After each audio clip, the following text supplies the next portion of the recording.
The Baggsy Boy UK LSX R35 GTR is evolving into a whole new beast for 2021. And with such accolades as Monster Energy's Battle Drift 2 and the Driftenberg franchise on its automotive IMDb, with countless YouTube views and show appearances, the pressure is on to obliterate new levels of epicality. So the ST Motorsport team have stripped, cremated, thrown her in acid and dunked her in electrified paint, and now it's time to start the rebuild from the ground up.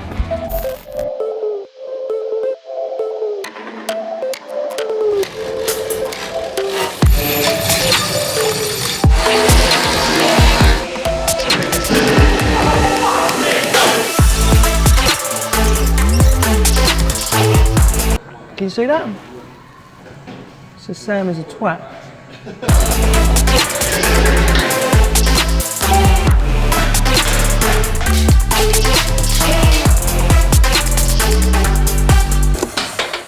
We've developed the car over the last sort of 4 years since building it, and we've loved driving it and loved everything about it. Visually, just the impact of when it arrives in the paddock, it just has such an impression over people, which is really cool. And people get really excited to see it. It's just a big car. It just looks really aggressive, and I'm hoping the livery design that we come up with will complement that.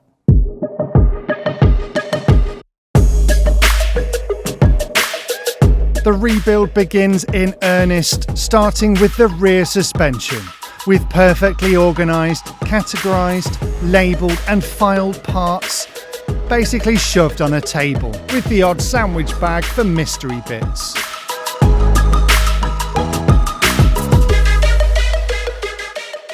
It's like trying to herd sheep here at SB Motorsport sometimes. You know, you're trying to push water uphill.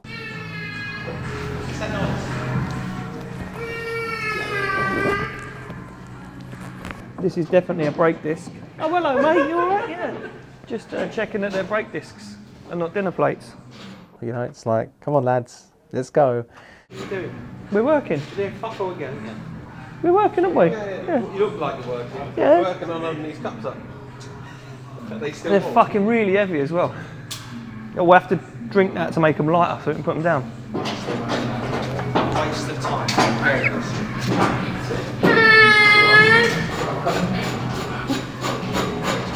Bye, mate. That worked, didn't it? That got fucking rid of them. But no, I mean, you know, look, it's organised chaos to a certain extent, but you know, when shit hits the fan, the guys are 100% in, and they always have been.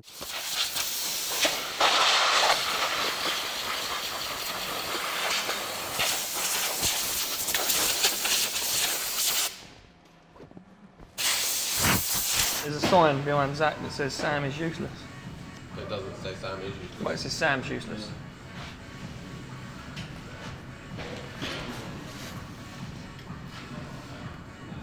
That's it. What does the other side say? Nothing, don't say fuck off. No, don't say anything at all. Ian's useless. We need to make another one that says Corbin's useless. Would that be a lie in there, wouldn't it? Not really, no. Whilst the more senior members of the team plan on what signs to make, Sam is busy dialing back some of the new paint. Yeah, so I'm sanding currently the holes which the air jack cylinders go in, because there's just too much of a build up with the paint and all the e-coat that's been on it. So I've got to take it back a little bit so it slides through nice and easy, so we don't damage any of the threads as it goes in, but it's almost there.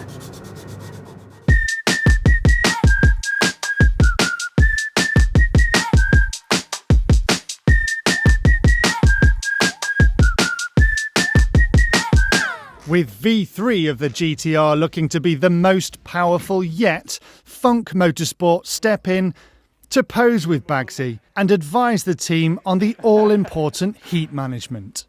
You know, GTR makes a lot of horsepower.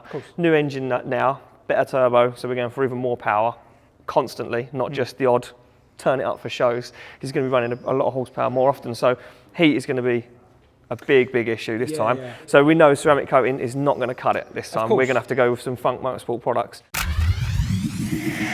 It's a big collection of heat right there. Right in one area, yeah. You've just said it exactly. So, just to give you some numbers to based off what you spoke about before. So ceramic coating, we know, can drop the temperature to around about 470, 500 degrees externally. This is from our testing. Yep. Exhaust wrap alone can drop it down to about 200 externally, Wow. whereas a turbo blanket or an exhaust blanket or a wastegate blanket can drop it to sub 100. So that's the sort of difference you're going to see there. I think, like you were saying earlier about, something tight over there, exhaust wrap works better for this, on this application, because the spark plugs are actually buried in between every single runner. Yeah, so we still need access to get in and work on that and service it easily. As you can see there, one of the coil leads actually runs alongside the runner. So we've got some protective boots on the coil leads to try and drop temperatures there. Should we roughly cut off what we need? Yeah, and then we can go from there. Get a shot of me, yeah. There we go.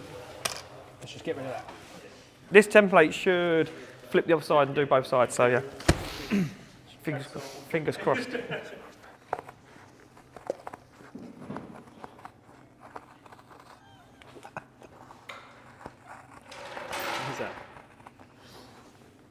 This is going to be the one, Zach.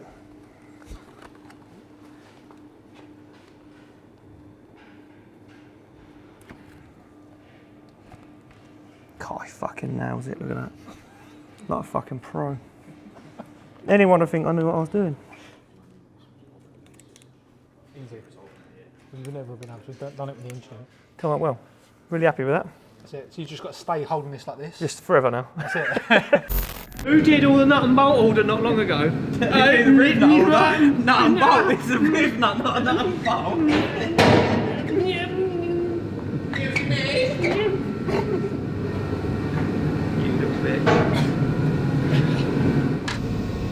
There's a lot of aggro going, a lot of arguments going on. Everyone's got a camera now, it's great.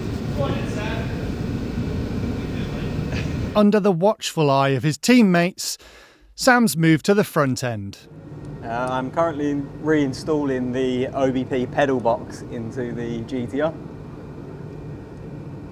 What does that involve? It involves 4 bolts from the underneath of the pedal box and then reinstalling the cylinders back in.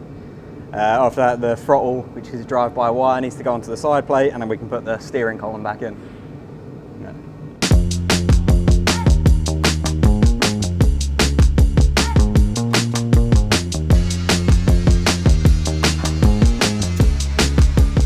As Ian does what Ian does best.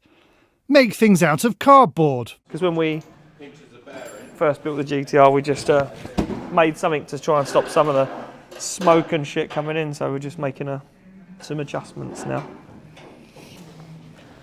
Jack, give me more cardboard. He's a good boy.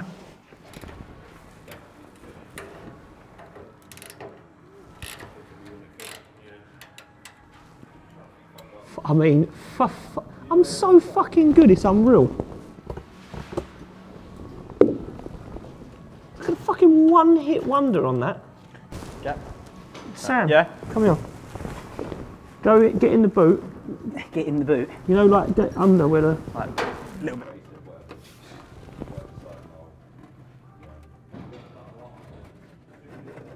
There you go. Yeah? Yep. So this, basically, we've got like a big inspection panel, so we can just undo it, take it off, and then you can get all the water lines through. You can get to the fuel line on the fuel filter, so it's easily accessible. But then I need to put this back on, but I don't want to make it too big. I don't want to make the hole too big, so I'm going to just see what I can do, make it a little bit smaller. Check that goes through before you. Push it on it. Yeah, go on. Oh, hold on. Go on.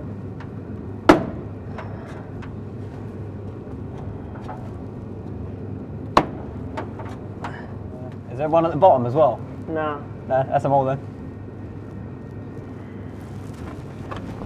With so much of the journey still to go, Baggsy reflects on the SB Motorsport team dynamic. It's not been easy. We've had lots of challenges. We've had lots of late nights. We've had lots of all nights. We've had lots of 48-hour stints in the workshop. It's been fairly full on at times. It's been worth it because we've all had a lot of fun. we all get to do stuff that isn't really, you know, is work, but it's not a job, if that makes sense. Like, you know, we're hanging out together every day as mates. We're mates and then we work together. Do you know what I mean? So it's a lot of fun in the workshop. I would be in the workshop a lot more, but somebody has to look after all the admin as far as ordering the parts and getting bits sorted out and all that sort of stuff. But Corbin, I tell you, I'm not in the I'm in the office and I'm just sitting there looking at Facebook or Instagram most of the day.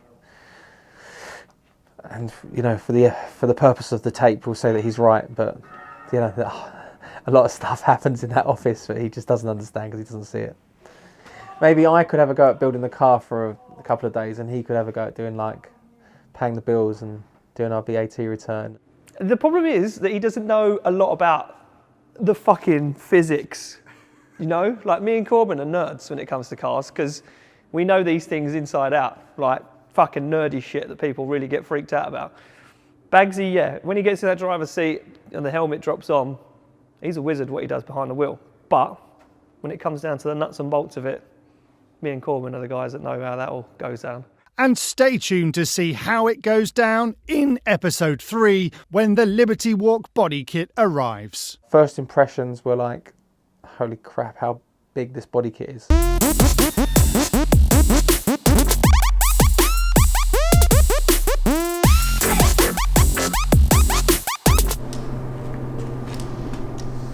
Pretty fucking special, isn't it?